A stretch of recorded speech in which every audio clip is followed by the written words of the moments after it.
Vamos a comenzar con el siguiente panel: el aporte del agro a la economía y las políticas públicas. Para eso le damos la bienvenida al moderador del panel, Javier Preciado Patiño. Javier es director de RIA Consultores. Javier, muchísimas gracias. Le pedimos por favor que suban al escenario a Agustín Tejeda, economista jefe de la Bolsa de Cereales, Nelson Illescas, director de la Fundación INAI, y Ramiro Costa, subdirector ejecutivo de la Bolsa de Cereales. Los recibimos con un aplauso y le damos la bienvenida. Javier, te cedo la palabra. Muchísimas gracias por quedarte con el panel. Muy bien, muchas gracias por la presentación y muchas gracias a las autoridades de la Bolsa de Cereales por darme esta responsabilidad de coordinar un panel que me parece trascendental debido, digamos, al momento que atraviesa el país, tanto en el plano internacional como en el plano local, por, obviamente, la continuidad política que va a haber a partir de octubre, ¿no? Y creo que esto va a poner en valor de alguna manera lo que se estuvo conversando en la mañana. Yo tomé debida nota de lo que el jefe de estimaciones de la Bolsa de Cereales dijo. Va a haber una pequeña caída en principio de la producción, pero más me preocupa el clima. No vaya a ser cosa que nos juegue una mala pasada y esto se complique. Pero bueno, vamos a cruzar los dedos y vamos a darle entonces pie para que Agustín Tejeda nos cuente un poco de este donde se va a desarrollar esta cosecha gruesa y cuál va a ser el aporte del agro al país y por supuesto a toda su institucionalidad. Agustín, todo tuyo. Bueno, muchas gracias, Javier. Todo un desafío ser el primero después del almuerzo. Tengo una presentación con muchísimos números, así que seguramente va a ayudar para despertarlos un poco. Bueno, el objetivo de mi presentación es, en primer lugar, analizar cuál es la contribución del sector agroindustrial a las principales variables de la economía argentina, ¿sí? En términos de Producto Bruto, valor agregado, exportaciones y recaudación fiscal. El segundo objetivo es el de entender o poner en toda su dimensión este rol protagónico que están teniendo las cadenas agroindustriales, especialmente en la coyuntura actual. Sí, rol protagónico que tuvo el sector agroindustrial en el año 2018 y que tiene en este año 2019. El tercero de los objetivos es el de poner en valor, como decía Javier, todas las estimaciones que estuvimos viendo en la mañana en materia de área sembrada, producción, adopción de tecnología, ponerlas en valor y analizar entonces cuáles son las estimaciones de contribución del sector ya pensando en la economía del 2020. Y por eso es que dividí mi presentación en también tres partes. En la primera vamos a hablar un poco de contexto, tratando de darles algunas señales, algunos elementos para permitir entonces entender mejor el porqué de los grandes números que vamos a presentar. En segundo lugar, vamos a hablar de la economía del 2019, ¿sí? Del rol que está teniendo el sector en este año 2019 y después vamos a hablar entonces ya del 2020. Así que contexto, 2019 y 2020. Comenzando con el contexto, el primer elemento que quería dejarles es el de definir cuál es el objeto de estudio del Producto Bruto Agroindustrial y qué está detrás del Producto Bruto que nosotros estamos analizando, como para entender entonces bien el porqué de esa contribución. Nosotros consideramos, para estimar el Producto Bruto Agroindustrial, 6 cadenas, ¿sí? Las 6 cadenas que estudiamos de cultivos extensivos en la Argentina: soja, maíz, girasol, sorgo, trigo y cebada. Para cada una de ellas contemplamos todos los eslabones desde la producción primaria hasta la exportación del grano y la industria de primera transformación, pasando por los eslabones de insumos, labores, comercialización, transporte, servicios profesionales, la transformación de esos granos a través de la molienda, la producción de carnes y lácteos, les decía, la exportación de granos y subproductos y la recaudación fiscal también en cada uno de esos eslabones, ¿sí? De esto vamos a estar hablando a lo largo de la presentación, de la contribución de estas cadenas contemplando estos eslabones. El segundo elemento del contexto que quería dejarles como para invitar a la reflexión respecto de los grandes números es lo que tiene que ver con los principales drivers del valor de la cosecha. ¿Sí? Los efectos precio y los efectos cantidad. ¿Qué está pasando con los precios? ¿Qué está pasando con las cantidades? Como para entender el valor de la cosecha que va a determinar luego el Producto Bruto Agroindustrial. Comenzando con las cantidades, lo que podemos ver, y señalaba Esteban esta mañana, la campaña 18-19, que es la que terminamos de cosechar, que es la que estamos comercializando en la actualidad, es una campaña récord histórico para la Argentina, 135 millones de toneladas, lo que significa un gran crecimiento respecto de la anterior, la que afectó el año 2018, la 17 y 18 que fue afectada por una sequía muy importante que nos llevó a un nivel de producción de 96 millones de toneladas, un tercio menos de lo que habíamos estimado en un principio. Campaña 18-19, 135 millones de toneladas, decíamos, gracias a rendimientos récord en casi todas las regiones del país, que nos deja la vara muy alta en términos de cantidades para lo que podemos esperar para el año que viene. Ya Esteban en las primeras estimaciones dijo de que estamos estimando una producción de 132 millones de toneladas. Va a ser muy difícil repetir la campaña extraordinaria que hemos tenido en la campaña de 18-19 que afecta el año 2019. Así que eso ya nos invita a pensar entonces en qué va a pasar con el Producto Bruto Agroindustrial. Y desde el lado de los precios, las noticias van en el mismo sentido. ¿Sí? Tenemos tendencia decreciente de precios internacionales, que comenzó luego del pico allá por la campaña 11-12, tendencia decreciente de precios que, como señaló Milagros también en su presentación de la mañana, continuará para la campaña 19-20. Estamos esperando precios menores a los que registramos en la campaña 18-19. Resumiendo, veamos cómo juegan entonces efectos cantidades y efectos precios sobre el valor de la cosecha esperada. Aquí les traigo una representación de cómo juega en la variación del valor de la cosecha el efecto precio y el efecto cantidad. Nos podemos concentrar en la campaña 17-18, decía la de la sequía, veamos cómo el efecto cantidad, barrita azul, jugó a la baja con esa caída de la producción, compensado en parte el efecto negativo con un efecto positivo por el lado de los precios, precisamente por la sequía, la reducción de la producción en la Argentina y la respuesta de los precios internacionales, dado que nuestro país es un jugador importante en el mercado internacional. La historia opuesta, la campaña 18-19, ¿sí? La que está impactando este año en la economía del 2019. Tuvimos una gran recuperación de las cantidades, gran efecto cantidad, con un efecto precio jugando en sentido contrario, precios algo menores. Para el 2020, ¿qué esperamos? Bueno, que ambos efectos, precio y cantidad, jueguen a la baja en el valor de la cosecha, ¿sí? Ya definiéndonos entonces qué podemos esperar para la contribución del sector. Y el último de los elementos del contexto que quería dejarles es analizar qué ha pasado, ¿sí? Cómo se ha utilizado esa producción creciente de la Argentina. ¿A dónde se ha destinado, a qué usos se ha destinado, ¿sí? La producción a las toneladas adicionales que hemos sabido conseguir en las últimas campañas? Estas son los cultivos, no me voy a detener en todos los números que están ahí. Sí. Nos valemos de la hoja de oferta y demanda para poder analizar y para entender qué está detrás de los distintos comportamientos. Lo único que quiero señalar, sí, es que la mayor parte de las toneladas adicionales producidas en Argentina se han destinado al mercado internacional, a las exportaciones. Y eso hace de que en la 18-19 también estemos registrando, estimando, un récord de exportaciones en cantidades de granos y subproductos. 60 millones de toneladas de exportaciones de grano estamos estimando para la 18-19, sobre todo gracias al gran incremento de la exportación de trigo y de maíz que le ha permitido al país recuperar, ganar espacio en los mercados internacionales, volviendo a ser un actor trascendental, uno de los principales exportadores de estos productos. También 36 millones de toneladas de exportaciones de subproductos, especialmente harina y aceite de soja, es lo que estamos esperando. Otra vez, desde el lado de las exportaciones y las cantidades, la vara del 2018-19 es muy alta pensando en el 19-20 y lo que estamos previendo por el lado de las cantidades producidas se va a reflejar en las cantidades exportadas. Será difícil repetir las exportaciones de este año. Vamos entonces ahora sí, con este contexto, a pensar en los grandes números del 2019, ¿sí? Para concluir de que el sector está teniendo un rol protagónico en la economía argentina, en esta economía compleja, en esta economía de tiempos de crisis que estamos viviendo.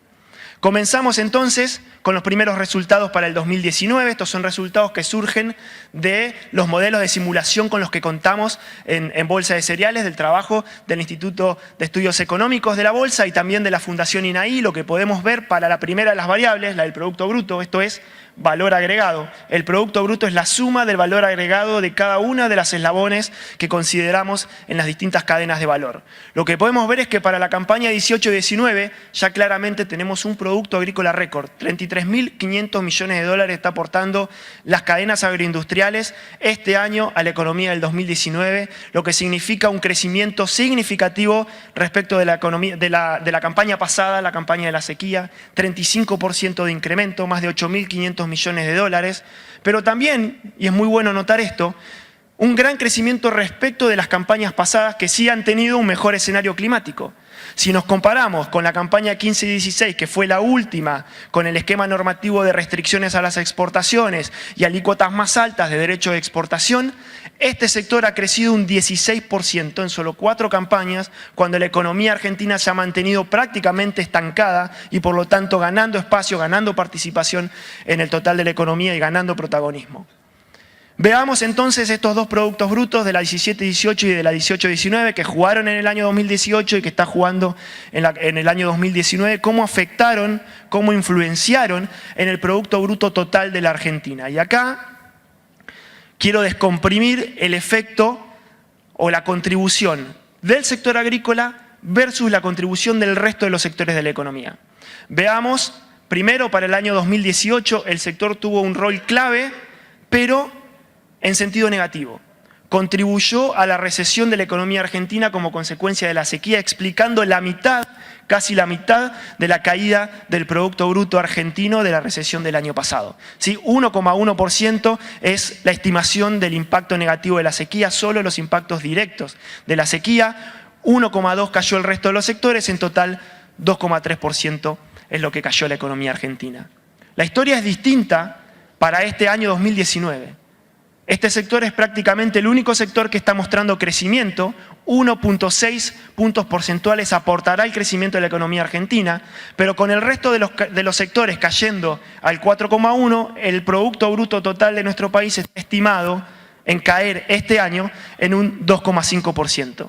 La conclusión es de no existir el sector agroindustrial y la contribución tan positiva que está haciendo este año, el Producto Bruto total de nuestro país estaría cayendo arriba del 4%. Salimos del Producto Bruto, pasamos a otra de las variables muy importantes, la recaudación fiscal. Y acá lo que vemos son los impuestos pagados por los distintos eslabones de la cadena, tanto nacionales como provinciales. 11.500 millones de dólares es lo que aportaremos en impuestos al año 2019, es decir, a la recaudación total del año 2019. Un gran incremento respecto de la campaña anterior, la 17-18, por dos motivos. El primero, el incremento de las cantidades, la base imponible y por lo tanto mayor actividad, mayor recaudación. El segundo, el aumento de las alícuotas de derecho de exportación. Tomada esa decisión en septiembre del año pasado, ese aumento de los derechos de exportación explica el 70% de lo que subió la recaudación del sector en el año 2019. Aumento de los derechos de exportación que incrementan la presión fiscal y que hacen que esta campaña, el gobierno, ¿sí?, en este año 2019 sea el principal socio del Producto Bruto Agrícola, llevándose el 34% del total del valor agregado generado en el sector. La mayor parte de esta contribución proviene de la cadena de la soja. La otra de las variables fundamentales que les había adelantado es la de las exportaciones. Sí, gracias a exportaciones récord también alcanzaremos 28.700 millones de dólares de exportaciones, la mayor parte proviniendo de la cadena de la soja, pero con un gran crecimiento del aporte que viene del resto de las cadenas de cereales, sobre todo, como les decía, maíz y trigo. Exportaciones cuya liquidación de las divisas generadas en estas operaciones nos llevan a otro de los datos claves a destacar el día de hoy. En los últimos 12 meses, esto es oferta de divisas en el mercado de cambio, el sector es prácticamente el único oferente neto de divisas en la economía argentina. Tiene un rol clave en el balance de divisas de nuestra economía. Aparece con barrita verde solamente ajena al sector minería, que es la tercera varita, pero vemos atrás oleaginosas, cereales, alimentos, bebidas y el resto de las cadenas agrícolas, una gran contribución entonces a la oferta neta de divisas. Y lo que esperamos dado las perspectivas de una economía que va a continuar con complejidades para el año 2020, es que este rol se acentúe el año que viene. Y por lo tanto, adelantándome a uno de los comentarios finales, podemos decir de que no hay espacio, dado este rol trascendental y dado lo que estamos esperando de caída al valor de la cosecha, no hay espacio para políticas que puedan llegar a desincentivar la producción y las exportaciones, poniendo en riesgo algunos de los dólares que estamos contribuyendo en este año 2019.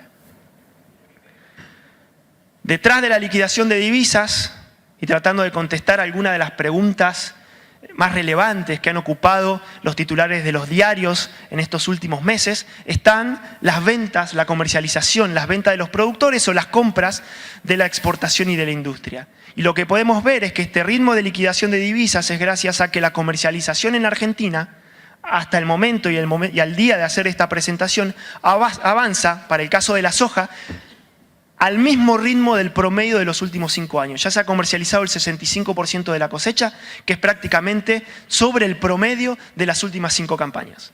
En el caso del maíz, incluso, la situación es aún mejor. Ya llevamos comercializado el 67% de la cosecha, de una cosecha con un tonelaje muy superior al de las campañas pasadas. Viene aumentando el porcentaje de cosecha comercializada a este momento con toneladas crecientes. Y eso hace que, por ejemplo, la línea roja, que es la comercialización de la 18 y 19, se separe completamente del promedio de las campañas anteriores, ¿sí? El productor está vendiendo la cosecha al mismo ritmo o incluso algo superior al de las campañas anteriores. Salimos del 2019 entonces y vayamos al 2020.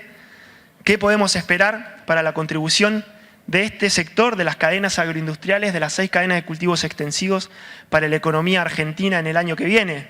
Bueno, algo adelantamos, ¿sí? Con efecto precios y efectos cantidades jugando a la baja no podemos esperar otra cosa que alguna disminución en el Producto Bruto de las cadenas agroindustriales.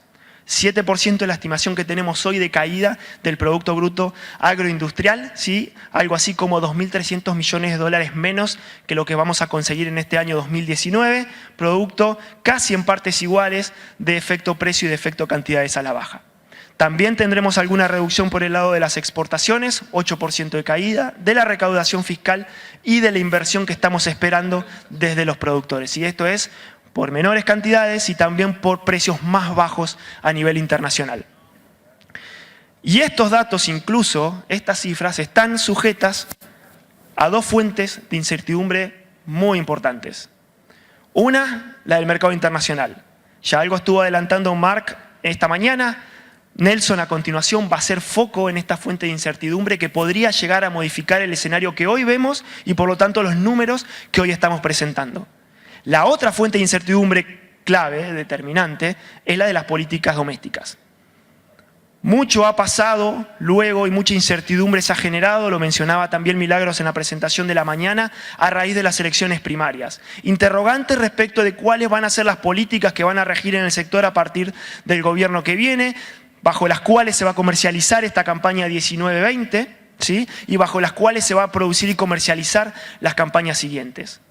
Tratando de comprender un poco los efectos, lo que podría pasar en el caso de que suban los derechos de exportación, algo que se ha comentado también en los últimos meses, hicimos el siguiente ejercicio. Nos preguntamos, utilizando los modelos de simulación, ¿qué pasaría si Argentina vuelve a las alícuotas de derecho de exportación que estaban vigentes a fines de 2015? Esto es, pasar de alrededor del 25% en soja al 35%, pasar de alrededor del 7% en cereales a alícuotas del 20% y del 23%.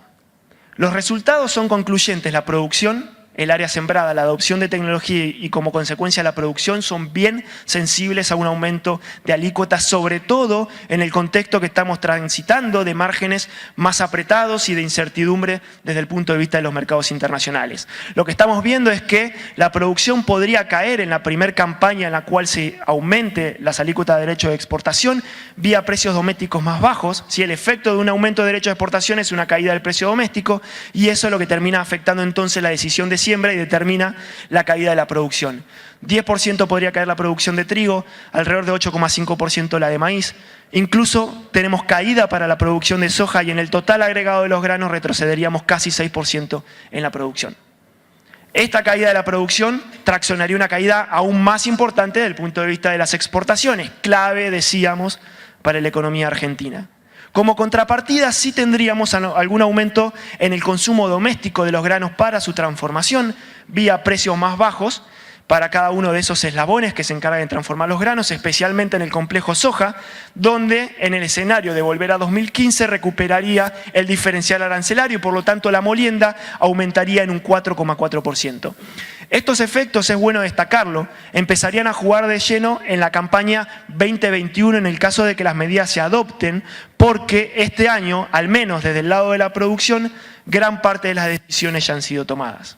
¿Y dónde o en qué regiones se van a dar los principales efectos negativos de un posible aumento de derecho de exportación? Claramente en las regiones que tienen ambientes más restrictivos, menores potenciales de rendimiento y sobre todo en las regiones más alejadas de los puertos. Agustín. Hicimos el ejercicio también de qué pasaría en el caso de aumentar las alícuotas, márgenes para cada uno de los departamentos del país y vemos cómo los márgenes comienzan a disminuir en el caso del aumento de la alícuota, empezando a pintarse con colores más claros, amarillos y naranjas, sin márgenes inferiores a los que tenemos en la actualidad. Este es el caso de la soja, de igual manera puede esperarse incluso con mayor agresividad en el caso del maíz, con márgenes que podrían volverse negativos, márgenes brutos sin contar los alquileres. Finalmente, porque me he quedado sin tiempo, entonces vamos a los 3 mensajes finales. Este sector tiene un rol protagónico, como decíamos, siempre ha tenido un rol protagónico, pero sobre todo en los últimos años, con la sequía en el 2018 y en este contexto de crisis que vive la economía argentina, ese rol se ha dimensionado y está siendo determinante y lo será también para la economía del 2020, advirtiendo ya de que por razones locales e internacionales vamos a tener un aporte algo menor al que tuvimos en el año 2019 y por lo tanto, como habíamos mencionado hace unos minutos, no parece haber lugar en este escenario y pensando en la economía compleja del 2020 para políticas que puedan desincentivar la producción y las exportaciones, sino más bien todo lo contrario. Pero de esas políticas y del documento de lineamiento de política agroindustrial de las bolsas de cereales va a hablar después de Nelson Ramiro. Gracias. Muchas gracias, Agustín. Te voy a hacer un cambio de micrófono. Bueno, me han pedido que tengamos un pequeño minutito hasta que cargan la presentación de Nelson. Ustedes saben que ya están llegando consultas y esto va a dar para debatir sobre el tema de retenciones, pero me permitiría, como a modo de aportar algo de información para lo que va a ser el debate, ¿no? Que creo que es un tema central de las retenciones, un par de cosas.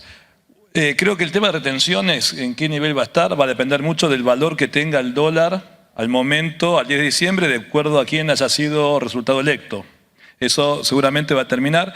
Y otro tema importante para la toma de decisiones respecto de retenciones va a ser cuál es el valor de los granos internacionalmente, porque obviamente, como mostraban hoy, granos, precio de commodities a la baja, pensar en volver al 35 en soja y 20 y 23 en cereales sería prácticamente muy desatinado. Ahora bien, el hecho de que todos saben que hay una restricción externa de dólares y que de ninguna manera en este contexto macroeconómico se puede perjudicar la generación de dólares, creo que va a ser el principal freno para imponer políticas impositivas que puedan afectar negativamente la contribución del sector agropecuario a la economía argentina, que como ya vimos ha sido absolutamente relevante. Si está todo ok, Nelson Illescas ahora nos va a continuar con su exposición. Muchas gracias. Bueno, gracias Preciado, gracias a la Bolsa de Cereales por la oportunidad nuevamente de estar en este escenario realizando esta presentación. Un poco lo que mencionaba bien Agustín, mi presentación va a volcarse más bien al mercado internacional con un foco en lo que es el acuerdo de asociación estratégica que se firmó, que se acordó recientemente entre el Mercosur y la Unión Europea. Bueno, cuáles son las implicancias para el agro. Pero bueno, previamente para entrar un poco en este tema tenemos que conocer cuál es el contexto internacional en el cual nos estamos moviendo. Todos los que de una forma u otra contribuimos al sector agroindustrial conocemos qué está pasando a nivel internacional. La pregunta es qué puede pasar a futuro.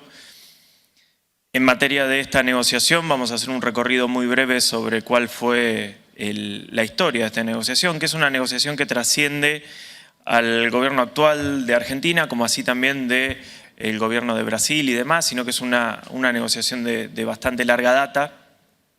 Después vamos a ver cuál es la importancia para el sector, porque es el sector agroindustrial, bien mostraba Agustín los números en materia de exportaciones en relación con la Unión Europea, es un sector que tiene mucha relevancia. Después voy a hacer un análisis sobre algunos de los puntos de este acuerdo. Un acuerdo que es muy amplio, tiene una agenda muy completa y muy compleja. Solamente me voy a enfocar en algunos. En un par de semanas vamos a estar publicando desde la Fundación INAI un documento mucho más completo con todo el contenido. Y finalmente, aventurar o por lo menos señalar cuál puede ser el día después de la entrada en vigor del acuerdo entre Mercosur y la Unión Europea.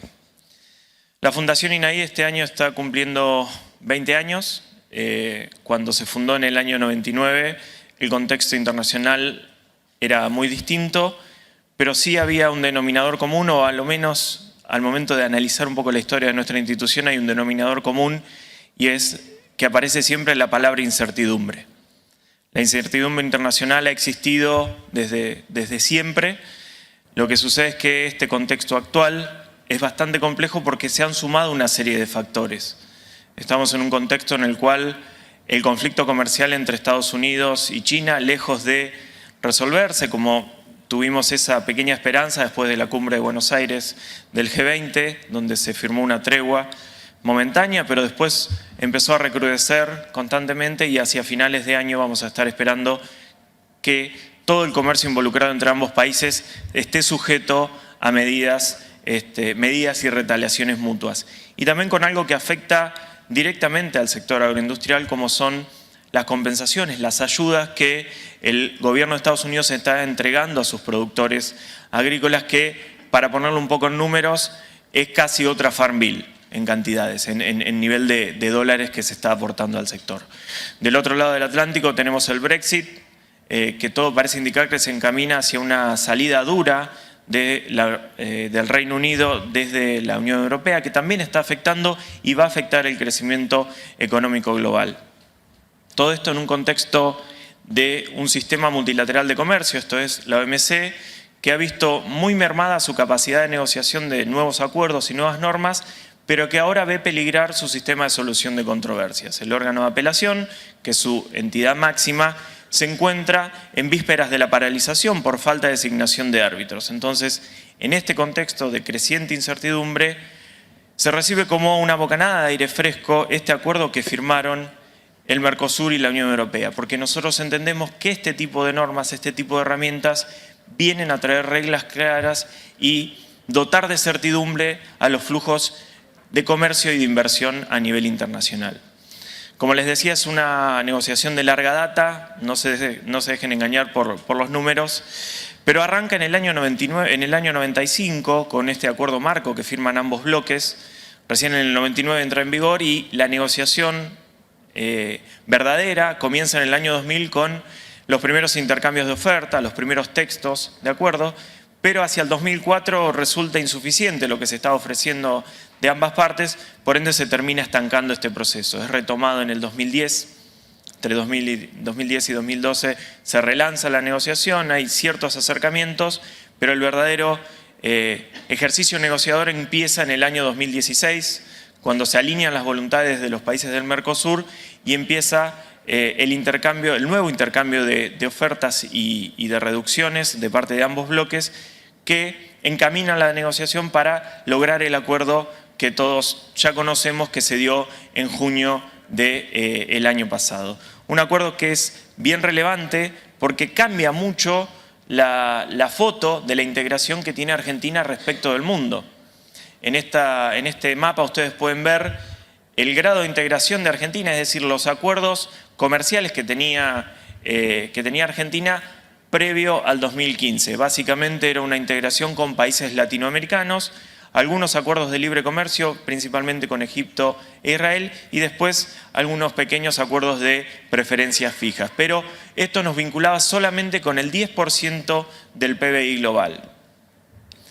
La foto cambia bastante cuando agregamos el acuerdo con la Unión Europea y también el recientemente anunciado acuerdo con los países de la EFTA. Esto es el resto de los países europeos que no forman parte de la UE, que si bien es un acuerdo que puede considerarse modesto porque son países pequeños, el PBI per cápita de estos países es impresionante. Ahora, esta vinculación, que incluso puede aumentar, ya que hay negociaciones en curso, como con Canadá, con Corea, con Singapur, nos obliga a preguntarnos, bueno, ¿cuáles son los efectos de este tipo de acuerdos en países como el nuestro? Bueno, principalmente, y viendo ya a la Unión Europea representa el segundo destino de nuestras exportaciones, más de 9.000 millones de dólares. Es el principal inversor en la región, sobre todo en Argentina, y esto ha generado un mercado de más de 800 millones de habitantes. Un componente poblacional muy importante, con un alto poder adquisitivo, que ya dijimos representa una cuarta parte del PBI global. Y una de las cuestiones que hemos analizado es cómo se compone esta exportación de bienes hacia la Unión Europea. Bueno, en gran medida es aprovechado por Brasil, pero Argentina también tiene una relevancia bastante importante. Hoy por hoy, la mitad de lo que exporta el bloque, lo que exporta el Mercosur a la Unión Europea, son productos de origen agroindustrial. Incluso si vamos al caso de Argentina, esto es la barra verde, vemos que el 75% de nuestras exportaciones son de origen agroindustrial. Lo importante o la importancia de este tipo de acuerdos es lograr una vinculación incluso más amplia, más importante y ampliar la canasta de productos. Una de las variables que se ha analizado en estos acuerdos es qué sucede con los flujos de inversión extranjera directa. Sistemáticamente, cada vez que la Unión Europea ha firmado un acuerdo comercial con algún nuevo socio, ha aumentado el caudal de inversión extranjera directa en el mismo. Un caudal que en Argentina se encuentra estable en los últimos años y hoy representamos el 23º lugar como destino de inversión extranjera directa europea. Nosotros entendemos que una vez ratificado y puesto en vigor este acuerdo, estos números, estos indicadores pueden mejorarse sustancialmente. Ahora, yendo ya al texto del acuerdo, texto que va a estar disponible en versión completa en los próximos meses, vamos a analizar algunos de los puntos, ya que hay numerosas esferas, medidas sanitarias, fitosanitarias, reglas de origen, obstáculos técnicos y demás. Nosotros nos vamos a enfocar en lo que es acceso para bienes agrícolas, las ofertas de bienes agrícolas, como se conoce, un apartado sobre derechos de exportación, porque es un punto importante que este acuerdo contempla, un capítulo sobre comercio y desarrollo sostenible, tema que ha sido noticia y va a ser noticia en los próximos años. Después, cuál es el mecanismo de enforcement, de cumplimiento que tiene mediante distintos diálogos que se van a establecer y un ámbito de solución de controversias. Y finalmente, y para nosotros una cuestión fundamental, cómo es el proceso de ratificación y posterior puesta en vigor del mismo. Comenzando, entendemos que este acuerdo ha resumido de manera muy concreta todos los pedidos del sector y ya de entrada, o sea, en el año 1 de entrada en vigor del mismo, vamos a tener acceso con arancel cero con el 70% de los bienes de la oferta exportable del bloque. Muchos de los productos que actualmente el Mercosur exporta a la región, a la Unión Europea, ya cuentan con arancel cero en la Unión Europea. Entonces, ¿dónde está la ganancia de este tipo de acuerdos? Básicamente en consolidar ese cero, lograr que ese cero se transforme en una política permanente y la Unión Europea no pueda elevarlo a futuro. El resto de los productos van a tener algunos una canasta de desgravación entre 4 y 10 años, solo para mencionar, vamos a ver algunos ejemplos, y después algunos han caído en las canastas de cuotas e incluso otros han sido excluidos por su relevancia. Bueno, acá tienen los ejemplos, todo lo que es el complejo de cereal, oleaginoso, poroto de soja, aceite en bruto y harina de soja van a entrar con arancel cero a partir del año 1. El caso del trigo es paradigmático, quedó excluido de la negociación. No va a haber apertura desde el Mercosur para los productores europeos, aunque tampoco va a haber apertura desde la Unión Europea para los exportadores de la región. Los aceites refinados, girasol, soja, biodiesel, entran en canasta de desgravación de entre 4 y 10 años, y después las ya conocidas cuotas, distintas carnes, principalmente bovina, pero también tenemos etanol, tenemos lácteos, maíz, miel, entre otros. Ahora, hoy les mencionaba la cuestión de derechos de exportación. La Unión Europea sistemáticamente ha incluido esta cláusula en todos sus acuerdos. Directamente la Unión Europea prohíbe la aplicación de derechos de exportación en el comercio bilateral con dicho bloque. En el caso de este acuerdo ha sido una excepción a esa práctica, ya que lo que se logró sí es un compromiso de eliminación de derechos de exportación, no elevarlo bajo determinados montos y una posterior desgravación de los mismos. Es decir, Argentina, en este caso, limitaría su política de aplicación de derechos de exportación mediante este acuerdo. La realidad es que hay ciertas excepciones que permiten la aplicación con posterioridad de estos derechos de exportación, dadas circunstancias excepcionales por cuestiones fiscales. Pero se trata de excepciones por tiempo determinado, que no se trate de una forma de entorpecer indebidamente el comercio. Entonces esto nos hace una pregunta: ¿qué va a pasar al interno del bloque? ¿Qué va a pasar con las exportaciones que realicemos a países que no son precisamente europeos? ¿Y qué va a pasar con las negociaciones a futuro? Es un tipo de cláusula que nos van a empezar a exigir el resto de nuestras contrapartes. Siguiendo con la cuestión del enforcement o el cumplimiento de las reglas, y esto lo mencionaba porque es muy importante, es decir, en un contexto de falta de reglas multilaterales, lograr el reaseguro mediante este tipo de acuerdos es muy importante. Y es importante porque también se establecen diálogos en cuestiones que sistemáticamente hemos tenido problemas con nuestras contrapartes europeas. Y me refiero a límites máximos de residuos, me refiero a cuestiones relacionadas a la biotecnología, bienestar animal, resistencia antimicrobiana. Todos estos canales de diálogo se generan a partir del acuerdo y permiten una resolución mucho más sencilla y la posibilidad de evitar la imposición de medidas no arancelarias. Y en caso de que existieran diferencias, se generan dos mecanismos: un mecanismo de mediación y un mecanismo arbitral que hace las veces de un tribunal. Mencionaba la cuestión de comercio y desarrollo sostenible. Está muy vinculado, muy atado a lo que son los objetivos de desarrollo sostenible, a los cuales Argentina y la región adhieren, pero también le dan un enfoque nacional, es decir, ninguna de las partes va a ser forzada a adoptar ningún tipo de medida, sino que la política nacional es la que va a primar en esta cuestión. Y acá me quiero detener en la cuestión específica del principio precautorio, que es una mención de un tema que hemos tenido problemas en el pasado con la Unión Europea. De hecho, algunos recordarán el caso sobre biotecnología que Argentina le gana junto a Canadá y Estados Unidos a los europeos. Bueno, la cuestión del principio precautorio, que implica la adopción de medidas sin suficiente evidencia científica, está dentro del acuerdo, encapsulada mediante distintos mecanismos para evitar utilizar lo mismo como una medida no arancelaria. Bueno, la cuestión de cambio climático con una mención especial sobre el Acuerdo de París y el cumplimiento del mismo. ¿Cómo se pone en marcha este acuerdo? Lo que se logró en junio pasado es cerrar el acuerdo. Ya está cerrado, no hay lugar para mayor negociación. Ya está. Es un acuerdo que está limitado y que es el texto lo que se está definiendo ahora. Se está definiendo el texto que tiene que ser traducido, un texto que va a ser traducido, y una vez traducido a los 23 idiomas oficiales, va a ser presentado en los distintos congresos. Se espera que a mediados de año, del año que viene, se logre empezar los procesos de ratificación. Procesos de ratificación que tienen que pasar por los 4 congresos del Mercosur y también por el Parlamento Europeo y el Consejo Europeo.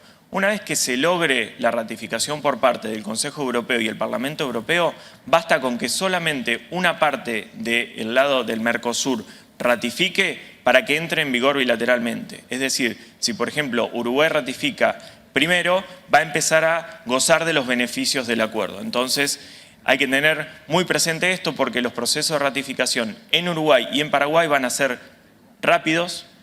El caso de Brasil es paradigmático, porque si bien puede llegar a haber algún tipo de discusión interna, el gobierno brasileño está decidido a avanzar con este acuerdo, entonces nos queda el interrogante de qué va a pasar en Argentina. Si Argentina no ratifica y sus socios comerciales sí lo hacen, vamos a empezar con una desventaja esta relación con la Unión Europea. Por ende, el año que viene este tema va a ser muy importante para la región.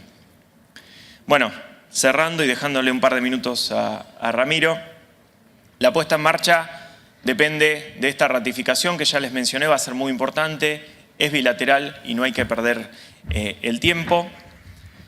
Esto genera un ecosistema, un ambiente de negocios. Los negocios después, las ventas, las compras y demás, depende de nosotros, depende de las empresas, depende de los vínculos que se hayan generado y se vayan generando a futuro. Entendemos este acuerdo como parte de una integración del país con el resto del mundo. Un país que cada vez tiene una producción creciente, cada vez cuenta con mayor cantidad de producción que puede ser colocada en mercados externos, entonces lograr este tipo de acuerdos que nos integren, que nos coloquen dentro de las cadenas globales de valor, tiene mucha importancia. Hay un deber que debemos hacer hacia el interno del Mercosur. Hoy por hoy se está llevando adelante la discusión sobre la distribución de las cuotas que mencioné hoy, pero también tenemos que empezar a preguntarnos si no es momento de proceder a la armonización de estándares al interno del bloque. No puede ser que ya casi 30 años de la creación del bloque todavía tengamos distintos problemas en frontera y obstáculos y medidas no arancelarias con nuestros socios comerciales de la región. Es vital entonces entender esta estrategia de integración, pero definirla a futuro. Hoy por la mañana se mencionaba los mercados asiáticos, los mercados africanos. Ahí es donde el componente poblacional va a jugar un rol relevante a futuro. Debemos definir quiénes van a ser nuestras próximas contrapartes en materia de negociaciones. Y sí es necesario adecuarse a un contexto cambiante, pero que siempre ha sido cambiante.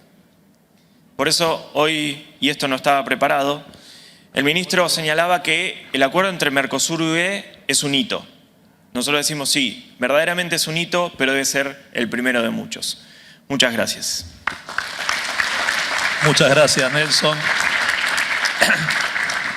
Te cuento que ya están llegando preguntas relativas a la cuestión de del acuerdo Argentina o Mercosur Unión Europea, y ligando un poquito lo que mencionabas vos de lo que celebra el Mercosur respecto a derechos de importación, lo podríamos vincular a la primera charla de Agustín. O sea, un futuro gobierno, si no este mismo signo político, estaría dispuesto a resignar la potestad de implementar derechos de exportación por celebrar el acuerdo con con la Unión Europea, o eso incrementaría las dudas acerca de él, ¿no? Lo vamos dejando picando, porque ahora vamos a escuchar a Ramiro Costa, que nos va a hablar de un tema capital.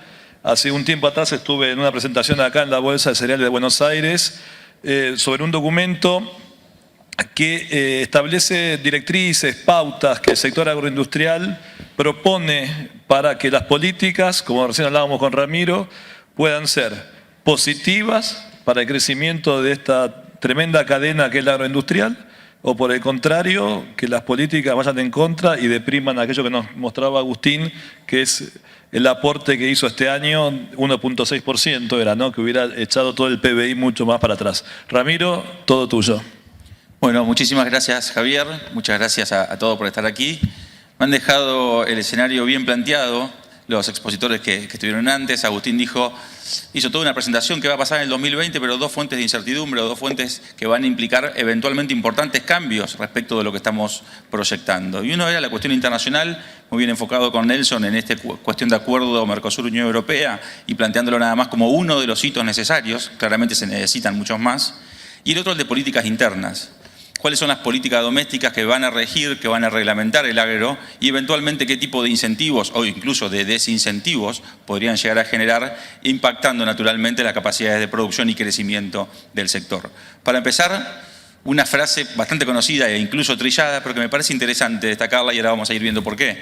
La famosa frase de Einstein es: si busca resultados distintos, no haga siempre lo mismo. ¿Y cuál es la idea detrás de esta frase hoy aquí? La idea es, Argentina, a lo largo de su historia, ha tenido todo tipo de políticas. no algunas, no de un espectro del marco ideológico o del conocimiento, por ejemplo, de las ciencias políticas o económicas, sino ha tenido casi todas. Y eso claramente, y a la luz de los resultados, no ha sido algo, digamos, por lo pronto, positivo. Nuestras tendencias, cuando vemos el crecimiento histórico de Argentina, cuando vemos la tasa de crecimiento nuestra comparada con países de la región, ni hablemos si comparamos con países desarrollados, claramente están por debajo de lo que han obtenido el resto. Naturalmente algo mal estamos haciendo en eso y tenemos que pensar de cambiarlo en algún momento, ¿no? Tener políticas que sean estables, que se mantengan en el tiempo, políticas que podemos llamar políticas de Estado y que permitan dar un marco de previsibilidad para que luego el sector privado pueda crecer, pueda invertir, pueda apostar y quizás tener un marco de crecimiento, no de grandes tasas, no hay que soñar con esas cosas probablemente, pero sí al menos sostenidas en el tiempo. Y cuando vemos qué indicadores tenemos que nos hacen un poquito pensar este tema de cuando hacemos tantos cambios de políticas las cosas no nos han ido bien, pero podemos investigar un poco cómo nos ha ido con algunos sets de políticas, con algún grupo de políticas. Por supuesto que es una forma de mirarlo, si quieren chica, esto siempre es multivariable, hay muchas explicaciones, cuestiones internacionales y demás, pero que al menos empiezan a arrojar un poco de luz respecto de qué hemos hecho y cómo nos ha ido. Cuando los economistas queremos decir cómo le ha ido a la economía, cómo ha crecido, generalmente tenemos tres variables fundamentales para analizarlo. ¿Cuál ha sido el aporte del capital? Estamos hablando del capital productivo que se ha puesto en juego. ¿Cuánta gente está trabajando en el mercado en ese periodo? Y lo que llamamos PTF, que es la parte verde de cada una de las barras, que significa productividad total de los factores. Lo importante en el crecimiento de mediano y largo plazo es cómo le fue la productividad total de los factores. Eso es lo que explica el crecimiento real y genuino de largo plazo. Si a la PTF le va mal, digamos, por más que pongamos mucho capital en juego, mucho capital productivo o intentemos poner mucho más empleado, el crecimiento de largo no va a ser bueno. Necesitamos siempre tener PTFs positivas y en lo posible bastante importantes, ¿no? Y fíjense lo que vemos en el gráfico. En el periodo 93-98, la PTF explica casi la mitad del crecimiento del periodo. Ahora luego, con otro set de políticas, en el 99 y 2011 y en el 2012-2017, el crecimiento ya fue de la economía argentina mucho menor, pasando de 4.3 en el primer periodo a 2.7 en el segundo, a solo 0.4 en el tercero, con un aporte negativo de la productividad. Es decir, no solo no aportó positivo, sino que encima restó. Claramente un escenario no propicio para pensar este crecimiento de largo plazo que estamos planteando. Si vemos qué pasa cuando dejamos de ver la economía argentina como un todo y nos focalizamos en el sector agropecuario y exclusivamente agropecuario argentino, vemos que la cuestión tiene algún grado de similitud con lo que veíamos en toda la economía, pero hay algunas especificidades que son dignas de ser mencionadas.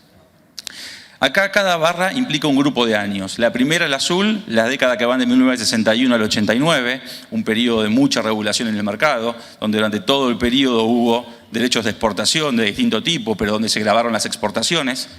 Segundo periodo, en rojo, de 1990 al 2001, luego el 2002-2007 y 2008-2013, que lo tenemos un poco más fresco en la memoria. Fíjense que en este caso, las curvas de PTF en todos los casos son positivas. Chile el Agro presenta un perfil de crecimiento donde podemos llamar el ingenio, el cómo usamos el capital productivo y cuánto empleo tenemos, rinde más. Tenemos un perfil que quizás por innovación, por competitividad, por cómo sabemos hacer la cosa en el sector, normalmente es positivo. Ahora, es más positivo en los ambientes regulatorios que son más propicios para la competencia, donde hay menos regulaciones, donde no hay restricciones a las exportaciones, donde no hay derechos de exportación. Se nos rompió la silla. Esas cosas es PTF negativa probablemente. Entonces lo que vemos es, el sector agropecuario es competitivo, claramente lo es, por algo quizás aún en un escenario de políticas no bueno, sigue creciendo, sigue compitiendo y sigue liderando algunos mercados a nivel mundial, pero también es afectado por las políticas. Entonces, otra forma de ver lo mismo, pero ya viendo, y bueno, y en definitiva, el sector agrícola se lo penaliza y no está tan afectado en sus niveles de producción. Bueno, eso es cierto, pero sabemos que podría estar bastante mejor. Y es lo primero que como podríamos ir teniendo como un mensaje de lo que vamos a ir diciendo, ¿no? Pero también es bueno mostrar que las políticas argentinas, que si bien han grabado el sector y lo han grabado de manera sistemática, es una rareza a nivel mundial. Ustedes fíjense los niveles de apoyo al productor de los distintos países. Abajo, en la línea de las X, van a encontrarse con todos los países productores y exportadores de agroalimentos. Todo tiene una barra que es positiva. ¿Qué significa? Que esos países apoyan positivamente al sector con subsidios o con distintos programas de apoyo. ¿El nuestro cuál es? Adivinen. El negro más negativo. Tenemos un resultado absolutamente por fuera del promedio de los países y muy negativo. Y eso es fruto de las políticas que estábamos viendo. En este contexto, pensar qué crecimiento podemos tener o que seamos tan competitivos es casi un milagro, pero bueno, estamos donde estamos, es bueno, tratemos de cambiar un poco eso para generar una potencia en los próximos años que generen tasas de crecimiento aún más altas. Entonces, pensando un poco en eso y pensando ya en los próximos 10 años, acá no miren el eje de la CI porque los números están inventados, la curva azul es, digamos, el crecimiento que hemos verificado y, digamos, ¿hacia dónde podríamos ir? ¿Qué es ese triángulo gris? Bueno, de acuerdo a las políticas públicas que se implementen en Argentina, podríamos estar o en el puntito rojo o en el puntito verde.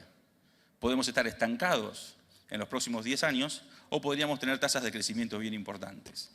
Cuando les preguntamos a los líderes del sector, a los referentes, a las autoridades conocidas, ¿qué podríamos hacer, sobre qué tenemos que trabajar para estar en el punto verde y no en el punto rojo? Nos encontramos con una serie de cuestiones que son un poco las que están ahí planteadas.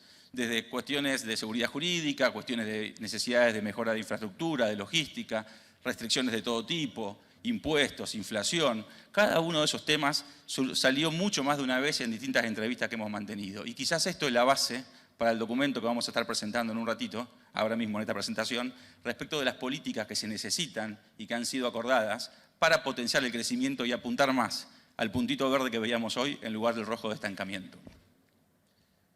Ahora, saliendo de ese gráfico que era simplemente una forma de mostrarlo de manera teórica y yendo a la parte más práctica y real, la línea azul ahora sí refleja la producción agropecuaria argentina y lo que se ve desde entonces, ese ramillete, digamos, de posibilidades, son resultados de hasta dónde podríamos llegar en los próximos 10 años de acuerdo al modelo que utilizamos en la Bolsa y a la Fundación INAI de un método cuantitativo que nos permite pronosticar, proyectar estas cosas. Y fíjense una cosa, el escenario de referencia es el que llamamos ERAMA, que es escenario de referencia agroindustrial, mundial y argentino. Es un modelo que es muy parecido al que se utiliza en Estados Unidos, en el USDA y también en FAO y OCDE. Probablemente lo conozcan porque nosotros lo venimos presentando todos los años y lo hemos ido sofisticando desde el año 2008. Lo que ven es que de continuar las políticas actuales, que sería el modelo ERAMA que está ahí, la capacidad que tiene el sector de incrementar su producción es de alrededor de un 11%. Eso sería dado el contexto internacional y dadas las políticas públicas actuales. Mantenemos eso en los próximos 10 años, el sector podría crecer un 11%. Ahora fíjense que está justo en el medio casi.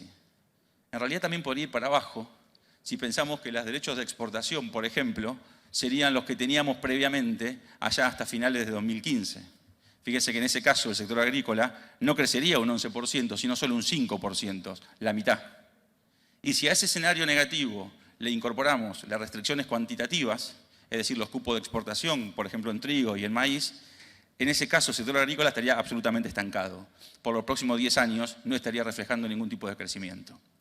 Ya vimos la importancia que tiene en la economía argentina el sector agro, en la presentación de Agustín. Ese escenario claramente sería bastante perjudicial para nuestra economía.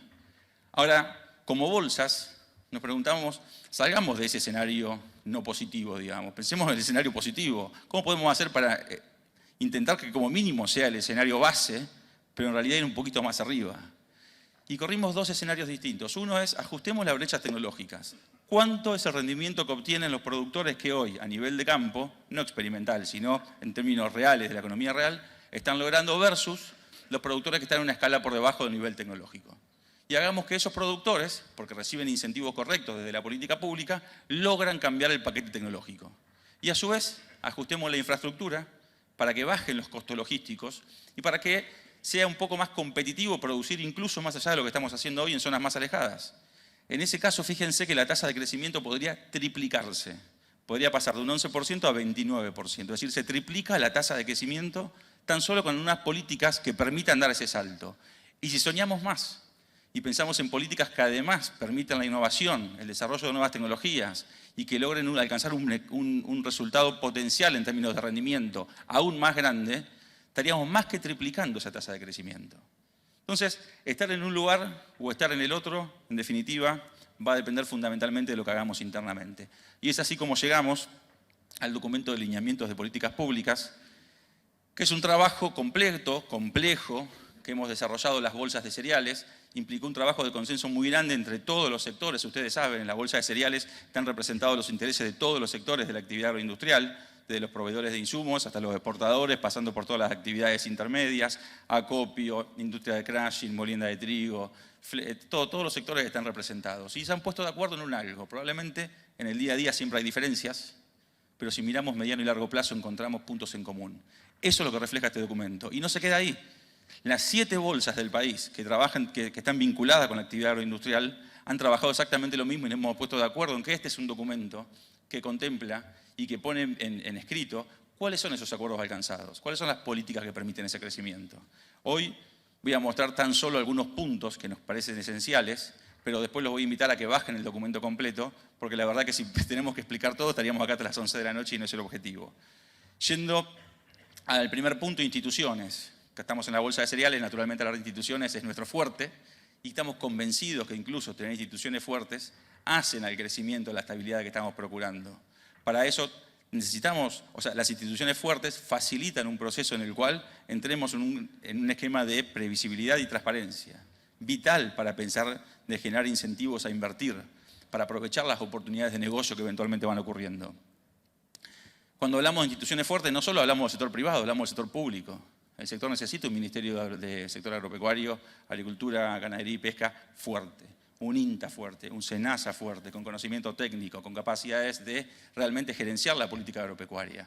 Es la forma de tener esas reglas estables, de poder, de que no sea un vaivén de política, como decíamos al principio, de que hoy estamos acá, mañana estamos en la otra punta, porque ese vaivén es el que genera que no se desarrolle esa PTF verde que hoy veíamos y tanto necesitamos. Y por último, y naturalmente, hoy lo vemos más que nunca, la necesidad de una macroeconomía estable, sana, que se consolide una solvencia fiscal y externa que permita que se genere también lo otro. Pasando de lo institucional, vamos a otro marco que es el económico productivo. Quizás es el tema, probablemente se lleve buena parte del documento, porque naturalmente es donde tenemos más problemas, ¿verdad? Entonces decimos, bueno, inicialmente la cuestión macroeconómica. Estamos en un momento de cierta crisis donde las variables macroeconómicas están totalmente desajustadas, altísima inflación, alta presión tributaria, muy alta tasa de interés, 163 impuestos considerando los 3 niveles del Estado, dificilísimo cumplir con todo, complejo la administración de los mismos. Encima de esos 163 hay una elevada porción de impuestos distorsivos, tasas municipales que no ofrecen ningún tipo de servicio o contraprestación, con lo cual se vuelven impuestos y un sinfín de cosas. Entonces, como propuestas que dice el documento, de acuerdo de bolsas, primero resolvamos lo urgente, primero solucionemos esa parte, primero solucionemos, estabilicemos la economía, la nave, digamos. Solo así vamos a poder pensar un poquitito en lo importante, que es lo de largo plazo, que es lo que se necesita. En ese sentido, vamos a lo deseable. Naturalmente, afianzar la existencia y el libre acceso a un mercado único de cambios. Garantizar la ausencia de restricciones cuantitativas. Hoy vimos lo que pasaba en momentos donde hay cupos de exportación. Asegurar un sistema tributario equitativo, que todos los sectores tributen la misma cantidad de impuestos, el mismo tipo de impuestos, que los mismos no sean del nivel de distorsión que tenemos hoy en Argentina. Y así pasamos a un segundo punto, que dicho como lo obvio y lo urgente, nos vamos hacia lo que es una agenda de competitividad económica, pero ya no impositiva, ya no cambiaria, que son cuestiones que también son muy importantes. ¿Qué hacen a la competitividad? Por un lado, financiamiento. Argentina tiene un mercado de capitales que es muy poco profundo. Las empresas necesitan de un mercado de capitales profundo para poder invertir. En ese sentido, promocionar herramientas como SGRs, fideicomisos y warrants se vuelven casi, le diría, estratégica, tan importante como la anterior. Integración, no voy a hacer un punto en esto porque ya lo hizo muy bien Nelson, pero la importancia de pensar en una Argentina inserta en el mundo con la capacidad de producción adicional que tiene es clave. Si no pensamos en abrir mercados, en promocionarnos en nuevos mercados, en generar nuevas agregadurías agrícolas, va a ser muy difícil ese proceso. Y pensar también en la gestión de riesgo agropecuario de una manera integral, desde el punto de vista de precios. Hoy tuvimos una excelente presentación del presidente del MATBA ROFEX, donde mostró la potencia que tiene este mercado, donde mostró lo que significa en términos de pensar la sustentabilidad, también desde la herramienta comercial, desde la transferencia de riesgo-precio, y también desde el punto de vista de las cantidades. Con un mercado de seguros que hoy no tiene la profundidad tampoco que debería tener, hay un montón de herramientas, sistemas, derivados climáticos que podrían ayudar a bajar los costos y a generar un sistema donde el productor, por ejemplo, podría estar transfiriendo ese riesgo climático que hoy existe, que siempre existió también. Cambiando de tema, y un tema fundamental es el capital humano. Las bolsas entienden que Trabajar sobre esto va a ser vital si queremos tener una consolidación de este proceso de crecimiento en los próximos años. Hablar de agro es hablar de empleo agropecuario. 1,9 millones de ocupados tiene el sector en los distintos eslabones de las cadenas agroindustriales. Es el 31% del total de ocupados en el sector productor de bienes de la economía. Ese es el nivel de importancia que tenemos. No obstante, están existiendo brechas crecientes entre lo que las empresas demandan del mercado de trabajo y lo que las personas pueden ofrecer a esas empresas. El cambio tecnológico, nuevas ciencias, hoy hablamos mucho de Big Data, no sé, inteligencia artificial, informática, programación, etcétera, y no necesariamente estamos teniendo los perfiles de profesionales, de graduados en distintas ciencias, de lo que las empresas están demandando. Incluso haciendo un poquito de diagnóstico, vemos que incluso estamos en una situación que puede ser compleja hacia adelante. Fíjense que el 40% de los estudiantes de sexto grado, sería sexto año de la primaria, no llegan al nivel satisfactorio en matemática. Si casi 1 de cada 2 chicos no tienen un nivel satisfactorio en matemática. Y cuando vemos qué pasa a nivel universitario, sobre 500.000 nuevos inscriptos, casi el 60% optan por carreras de ciencias sociales y humanas. ¿Y cuántos de estos se anotan en carreras vinculadas con ciencias aplicadas? Solo el 22%. Y solo el 3% en ciencias básicas. Aquellas ramas de la ciencia que están siendo más demandadas hoy en día, dada esta nueva estructura del mercado, son las que menos profesionales vamos a tener en los próximos años y que eventualmente puede ser una especie de embudo, un cuello de botella vamos a tener ahí. ¿Qué propuestas hacemos? Las bolsas de cereales se han puesto de acuerdo en que, bueno, promocionar la generación de nuevas carreras. Quizás el tema de la bioeconomía es el título que engloba todo. Tenemos que pensar desde ese lugar que hoy estamos bastante alejados. Y cuando pensamos en las carreras tradicionales, actualizar sus planes de estudios. Los planes de estudios reflejan una realidad económica que no es la que tenemos hoy en día. Entonces, tenemos que trabajar en esa actualización. También tenemos que adaptar la nueva realidad ¿a qué? A los convenios colectivos de trabajo. Los convenios colectivos de trabajo también reflejan la vieja economía. Tenemos que pensar que esto ya cambió. Y si no nos adaptamos, son trabas que acá afectan a la PTF, a la productividad. Y naturalmente tenemos que trabajar en una mayor vinculación entre las universidades, tecnicaturas y demás centros de capacitación con el sector privado, que sea lo que probablemente logre vincular mejor para hacer las otras 3 cosas de esa torta que vemos ahí. Y si hablamos de capital humano, pasamos directamente a la rama de innovación. Innovación que naturalmente viene creciendo gracias a Dios rápidamente, por eso la productividad alta del sector, pero que requiere de algunas cuestiones que son totalmente necesarias. Si no priorizamos la seguridad jurídica y si no tenemos un respeto por los derechos de propiedad intelectual, la pregunta que nos cabe es quién va a tener intenciones o intereses en generar algo que luego no va a poder captar los beneficios. Fundamental, quizás la ley de semillas, una nueva ley de semillas es lo primero que surge, pero que claramente no es lo único. Hay todo un ecosistema de innovadores que están desarrollando nuevos productos, que si no se le asegura cómo captar los beneficios de sus innovaciones, probablemente se vean desestimulados. Apoyar el desarrollo de la bioeconomía, lo planteamos hace un rato, generar programas de estímulo crediticio en la inversión en nuevas tecnologías y potenciar el ecosistema AgTech en Argentina, que viene empezando, que está dando muestra de cierta fortaleza y que seguramente esto va a seguir continuando. Hay casos de empresas realmente muy exitosas que simplemente son un gran estímulo para las otras que están un pasito quizás atrás. Pasando a la cuestión ambiental, el tema que no es solamente una moda, es fundamental. De hecho, hoy lo veíamos, está en el Acuerdo Unión Europea-Mercosur. Son las nuevas demandas sociales, es cierto, y gracias a Dios que son. Tenemos mucho para aportar como sector, estamos haciendo mucho y tenemos que hacer mucho más. Y es por eso que el documento de las bolsas de cereales reflejan la idea de promover las buenas prácticas agropecuarias, promocionarlas, seguir apoyando la red de BPA. Por algo tenemos ahí el tótem con el video de BPA y allá el de bioeconomía. Son los temas que creemos son fundamentales de cara a los nuevos desafíos de la sociedad. Generar un proyecto nacional de ley sobre aplicaciones periurbanas. Hoy en día cada municipio va teniendo su propia reglamentación que está complicando los sistemas productivos en cada una de las localidades. Por eso estamos trabajando muy fuertemente en desarrollar un proyecto de ley a nivel nacional. Incrementar las bioenergías en la matriz energética local. Esto es algo que viene sucediendo en los últimos años, pero hay que potenciarlo, hay que continuarlo, no se tiene que caer esa proporción que va ganando. Y fomentar distintos tipos de iniciativas. Desde el punto de vista del financiamiento, vía bonos verdes, bonos de carbono, o desde el punto de vista de iniciativas que potencien la exportación, como por ejemplo estrategias vinculadas a carbono neutro. Todas estas cuestiones son largas, en algunos casos son técnicas, pero insisto, en el documento están mejor explicadas y más en detalle. Avanzando hacia el último punto de la presentación, infraestructura. Y como estoy sin tiempo, voy a hacer algo rápido. El diagnóstico me lo ahorro. Viendo la foto todo el mundo se da cuenta. Necesidad de caminos rurales, bajar los costos logísticos, incrementar el uso del transporte de flete, mejorar la hidrovía en lo que sea necesario, generación de energía eléctrica a lo largo y ancho y constante en el tiempo, todo lo que sea el sistema portuario y, por supuesto, conectividad. Si hablamos de AgTex, si hablamos de la necesidad de incrementar la productividad, pero si después no tenemos conectividad rural, todo esto como que se desinfla. Fíjense que la velocidad media que tenemos en Argentina, con ese color rojo, lo que refleja es que está muy por debajo de los países desarrollados. Hay mucho por hacer. Entonces, como propuestas y rápidamente, continuar con el proceso de mejora en autopistas, en rutas, en caminos rurales. Hay que seguir invirtiendo en eso. Vinculado al transporte automotor de cargas, facilitar la negociación de acuerdos privados, ir hacia un sistema ferroviario más abierto y competitivo, por ejemplo, reglamentando el sistema de Open Access. Y esto, como les dije, es muy largo, es muy completo. Yo los invito a que entren a la página web de nuestra bolsa o de las restantes bolsas. En nuestro caso, una vez que entran a bolsadecereales.com, en ese link ahí tienen el documento para descargarlo, o ahí arriba está el link exacto para tenerlo. Con esto termino, un poquito excedido de tiempo, pero muchísimas gracias. Muchas gracias, Ramiro. Y espero que nos queden algunos minutos porque nos han llegado preguntas. Y vamos a tratar de disponer de... Tenemos un ratito, ¿sí?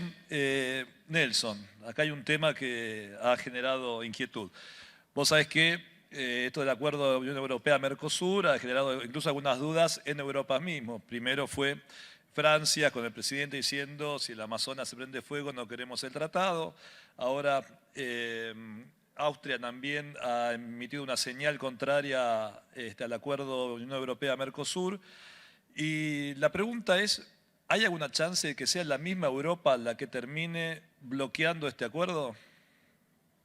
Bueno, no quería decir que es muy buena pregunta, pero es muy buena pregunta. Mérito de los asistentes. El caso de Austria, bueno, ha encendido las alarmas. Podríamos decir que es una cuestión que tiene que resolver claramente Bruselas.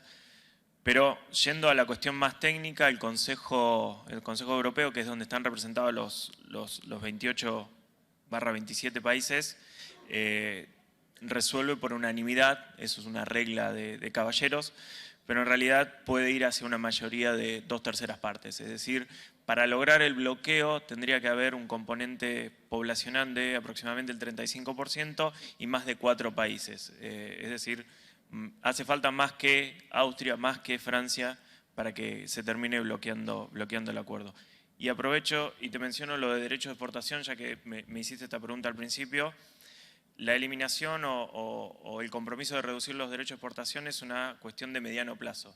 El plazo de implementación empieza recién en el año 4, en algunos casos, o en el año 5, desde la entrada en vigor del acuerdo. Suponiendo los plazos procesales que se den en términos y tengamos un acuerdo UE-Mercosur entre 2021 y 2022, de ahí 4 o 5 años para la eliminación y reducción. Y después, bueno, es una pregunta interna que tiene que hacerse Argentina si quiere seguir utilizando este tipo de herramienta de política comercial, que en ciertos casos el acuerdo todavía lo permite. Gracias, Nelson. Ramiro, me encantó eso que decías vos, que podríamos incrementar un 29% la productividad granaria, ¿no? En la próxima década si acortamos las brechas. Suponete que soy alguno de los candidatos que se va a presentar en octubre, te digo... Bárbaro. Ramiro, ¿cuáles son las 3, 4 medidas que hay que tomar ya para lograr estos objetivos de crecimiento de la cadena agroindustrial? Las urgentes, las primeras, dale. Para que llamo un ingeniero. No, sin dudas, o sea, ese es un trabajo tecnológico. Está basado fundamentalmente en el trabajo relevamiento de tecnología agrícola aplicada de la bolsa. Ese trabajo lo que detecta es qué nivel de tecnología utilizan los productores de bajo nivel, los del medio y los del alto. No identifica los incentivos por los cuales utilizan uno u otro. Con lo cual, el trabajo que nosotros hacemos desde la bolsa no podría dar una respuesta a esa pregunta. Ahora, si salimos desde el RETAC, que es el relevamiento, y entramos a lo que hablamos recién, hay políticas que claramente impactan de lleno en rentabilidad. Que probablemente la rentabilidad sea uno de los factores más condicionantes de la aplicación de tecnología. Entonces, si uno dice, bueno, ¿y qué te afecta la rentabilidad hoy en día? Bueno, número 1, retenciones, derechos de exportación.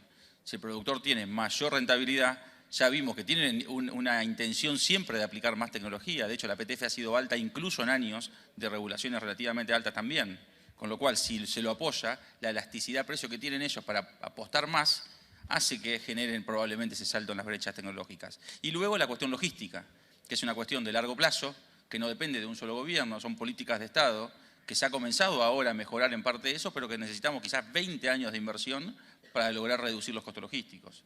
Es decir, hay algunas cosas que tienen impacto directo, pleno quizás, y rápido, y otras que son políticas de Estado. O sea, no hay soluciones mágicas. Lo que hay son soluciones que hay que encarar y tenerlas con cierta estabilidad. Tal vez el tema de, no sé cómo lo analizan ustedes, pero una ley para promocionar el uso de fertilizantes creo que estaría en línea directamente con esto. Nosotros incluso hicimos una medición en ese sentido de cuál sería el beneficio, el repago que tiene, y da positivo. Entonces, cuando dice cuánto cede el gobierno en términos de recaudación impositiva por una ley de ese estilo, es menor que lo que recauda en beneficio porque se fertilice más y se logren mayores rendimientos. Probablemente algo similar pueda ocurrir con lo que decía hoy de la ley de semillas, con mejoras genéticas que puedan ingresar al mercado dada esa ley. Tranquilamente podríamos proyectar incrementos de rendimiento. De hecho, también hay estudios en ese sentido. Creo que va por ese lado, digamos. Bien. Y ahora, bueno, el tema central, retenciones. Agustín, no te puedes escapar de esto. Acá preguntan qué perspectivas hay para el agro con la vuelta de las retenciones. En realidad, retenciones hoy ya tenemos. Me imagino que se deben estar pensando en tal vez un incremento del nivel de retenciones. Y bueno, un poco, ¿cuál es tu análisis sobre la situación esta? Bueno, de verdad creo que es la pregunta más fácil de todas las que hemos hecho, ¿no? Y me parece que todos los análisis y resultados y la experiencia de estos últimos 4 años dan cuenta de que estas políticas son muy nocivas, ¿sí? Muy distorsivas, sobre todo en los incentivos que mencionaba Ramiro, en términos de inversión por hectárea, ya sea en área sembrada o en inversión en tecnología, y terminan afectando entonces de manera muy significativa el crecimiento. Cuando se eliminaron los derechos de exportación y especialmente las restricciones a las exportaciones, comentamos en una de las presentaciones allá por diciembre de 2015, lo que pasó en Argentina fue una revolución. ¿Sí? El productor respondió en consecuencia a la campaña siguiente con mejores incentivos y tuvimos tasas de crecimiento que no se ven en ningún país del mundo. ¿Sí? Esteban comentaba en la mañana, 80% creció la producción de trigo, otro tanto por ciento la producción de maíz en solo 4 campañas. Me parece que ahí, claramente en esa historia de éxito, está la explicación de qué podría pasar incluso hacia adelante si vuelven los derechos de exportación. De todas maneras, hicimos los ejercicios. Yo mostré para la campaña siguiente ya, en la primera campaña podríamos tener una caída de 10% de la producción de cereales y mostraba Ramiro, podríamos tener estancamiento para los próximos 10 años. O sea que pensando hacia adelante es clave y sobre todo en un escenario de precios bastante más bajos que cuando teníamos las alícuotas allá por diciembre de 2015. En ese escenario me parece, o nos parece, no hay lugar para un aumento de alícuota de derechos de exportación, sino todo lo contrario, para políticas que sigan promocionando y que sigan brindando buenos incentivos a los productores. En la última, bueno, estaban diciendo que ya basta con nuestro panel. Pero ¿no pensás, Agustín y Ramiro, que en realidad todo este boom que hubo de los cereales, básicamente del maíz, tuvo que ver con que mientras le redujeron a 0 el derecho de exportación inicialmente en diciembre de 2015, a la soja dejaron el 30%? Y cuando yo veo que países como Brasil, como Estados Unidos, van creciendo su producción de soja, están en 120 millones, nosotros estamos el año que viene con suerte vamos a sacar 51, estamos totalmente estancados. ¿No pensás que hubo, digamos, algún castigo de alguna manera al complejo soja a través de este nivel de retenciones que alteró la ecuación, hizo que obviamente la rentabilidad del maíz fuera mejor? Sí, claramente la política de derecho de exportación y gravar distinto a un cultivo de otro termina afectando la rentabilidad relativa de los cultivos. De todas maneras, sí hay que señalar en el caso argentino de que incluso con los derechos de exportación anteriores teníamos estancamiento en el área total de cultivos en Argentina, ¿no? Prácticamente del 2010 en adelante estuvimos la misma superficie en el país y eso cambia totalmente o ha cambiado totalmente con el nuevo esquema y el aumento significativo que ha tenido el área pensando en el futuro. Y otra cuestión a destacar, sobre todo pensando en la comparación con otros países, es que la mayor parte de esos países tiene incentivos positivos. Como mostraba Ramiro en uno de los gráficos, en la medición del PSE, de OCDE de FAO, que es una medida que se utiliza para comparar las políticas públicas de los distintos países, Ahí lo que veíamos es que Argentina claramente tiene desincentivos para todos los cultivos y el resto de los países, incluido Brasil también, tiene políticas que favorecen el crecimiento de área, la adopción de tecnología en todos los cultivos y permiten entonces también esa respuesta por el lado del área sembrada. Bueno, pero algún puntito menos para la soja le podemos pedir, ¿no? Todos puntitos Bueno, menos. muchas gracias a los tres, un fuerte aplauso Muy para bien, los panelistas. muchísimas gracias. Muchísimas gracias a Javier Preciado Patiño, Agustín Tejeda, Nelson Illescas y Ramiro Acosta.